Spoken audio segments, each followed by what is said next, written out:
Ironically, however, the very innovations that are making possible dramatic improvements in human well-being are also creating new problems which raise the specter of an alarming and possibly catastrophic disaster to the biosphere we live in. And herein lies the dilemma that we all face.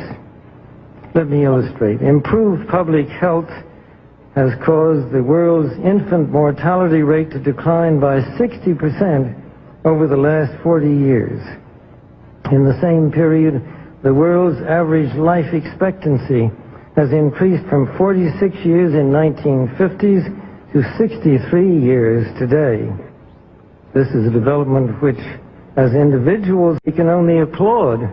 However, the result of these positive measures is a world population that has risen during the same short period of time geometrically to almost 6 billion people and could easily exceed 8 billion by the year 2020. The negative impact of population growth on all of our planetary ecosystems is becoming appallingly evident. The rapid growing exploitation of the world's supply of energy and water is a matter of deep concern, and the toxic byproducts of widespread industrialization have increased atmospheric pollution to dangerous levels. Unless nations will agree to work together to tackle these cross-border challenges posed by population growth, overconsumption of resources, and environmental degradation, the prospects for a decent life on our planet will be threatened. The recent UN meeting in Cairo is appropriately focused on one of these key issues, population growth. But the controversies which have erupted at the conference illustrate the problem of coming to grips with issues that are deeply divisive and which have a profound moral dimension.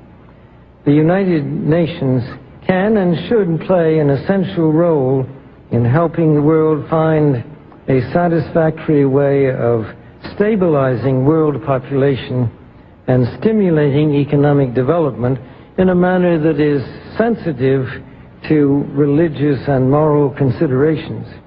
Economic growth is, of course, an inevitable corollary of a growing population and is essential to improve standards of living. But without careful coordination, unrestrained economic growth poses further threats to our environment. This was a major subject of discussion at the conference in Rio de Janeiro on the environment 2 years ago. The focus then was on sustainable growth and global development. It was pointed out at the conference that growth is most efficiently managed by the private sector, but regulation of the process by national governments and international bodies is also needed, and once again, the United Nations should certainly be among the catalysts and coordinators of this process.